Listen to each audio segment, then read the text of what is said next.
दोस्तों आज हम आपके लिए लेकर आए हैं सम्राट अशोक का महान इतिहास। सम्राट अशोक भारतीय इतिहास का एक ऐसा चरित्र है जिनकी तुलना विश्व में किसी से नहीं की जा सकती।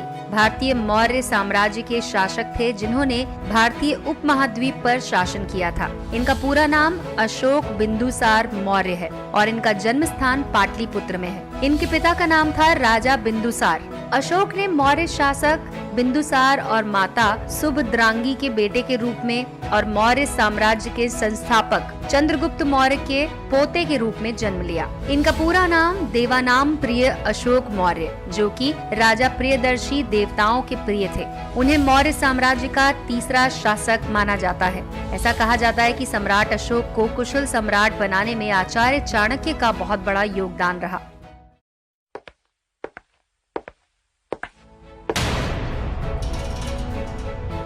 दोस्तों आपका स्वागत है हिस्ट्री मिस्ट्री चैनल में। तेजी से बढ़ते इंडिया के नंबर 1 मिस्ट्री चैनल से जुड़ने के लिए सब्सक्राइब करें और बेल आइकन को दबाएं।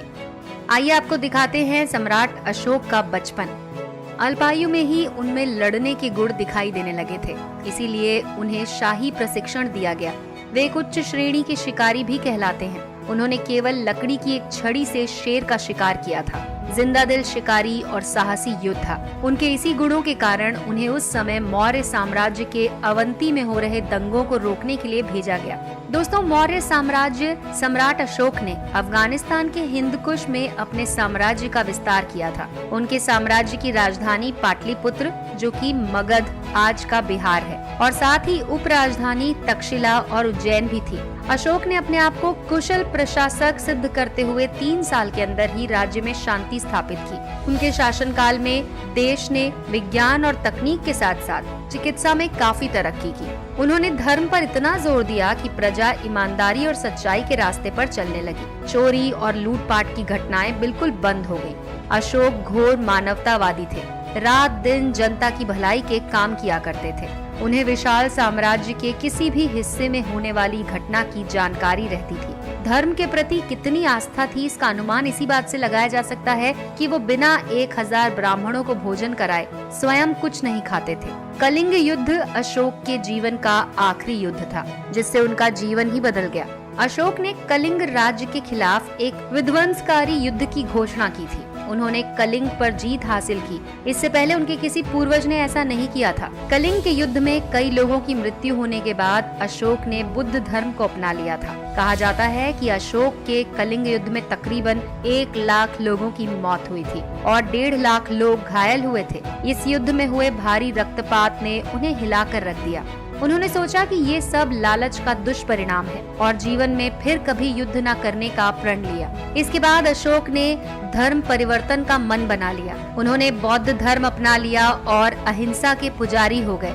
बाद में उन्होंने पूरे एशिया में बुद्ध धर्म के प्रचार के लिए स्तंभों और स्तूपों का निर्माण करवाया। अशोक के अनुसार बुद्ध धर्म सामाजिक और राजनैतिक एकता वाला धर्म था। बुद्ध का प्रचार करने के लिए उन्होंने अपने राज्य में जगह जगह पर भगवान बुद्ध की प्रतिमाएं स्थापित की और बुद्ध धर्म का विकास करते चले गए। बौद्ध धर्म को अशोक ने ही विश्व धर्म के रूप में मान्यता दिलाई।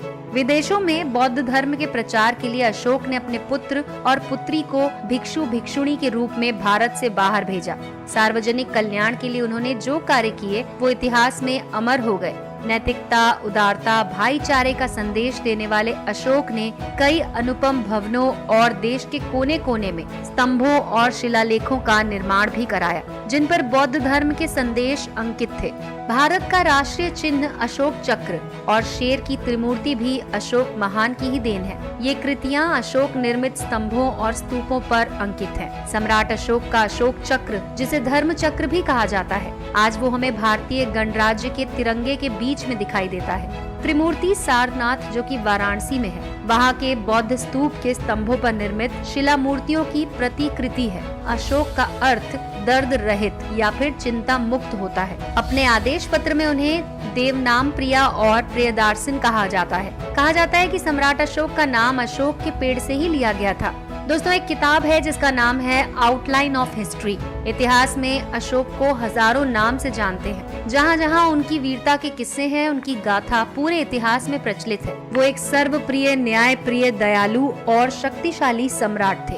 लोकहित के नजरिए से अगर देखा जाए तो सम्राट अशोक ने अपने समय में न केवल मानवों की चिंता की, बल्कि उन्होंने जीव मात्र के लिए कई सराहनीय काम भी किए हैं। सम्राट अशोक को एक निडर, साहसी राजा और योद्धा माना जाता है। अपने शासनकाल के समय में सम्राट अशोक अपने साम्राज्य को भारत के सभी उपमहाद्वीपों तक पहुंचाने के लिए लगातार 8 सालों तक युद्ध लड़ते रहे, जिसके चलते सम्राट अशोक ने कृष्ण गोदावरी की घाटी, दक्षिण में मैसूर में भी अपना कब्जा कर लिया, लेकिन तमिलनाडु, केरल और श्रीलंका पर नहीं कर पाए। सम्राट अशोक जैसा महान शासक हमें शायद ही इतिहास में कोई दूसरा दिखाई दे। वे एक आकाश में चमकने वाले तारे की तरह है, जो हमेशा चमकता ही रहता है। भारतीय इतिहास का यही चमकता तारा सम्राट अशोक है। एक विजेता, दार्शनिक, प्रजापालक, शासक के रूप में उनका नाम अमर रहेगा। उन्होंने जो त्याग और कार्य किए वैसा अन्य कोई नहीं कर सका। सम्राट अशोक ने लगभग 40 वर्षों तक शासन किया।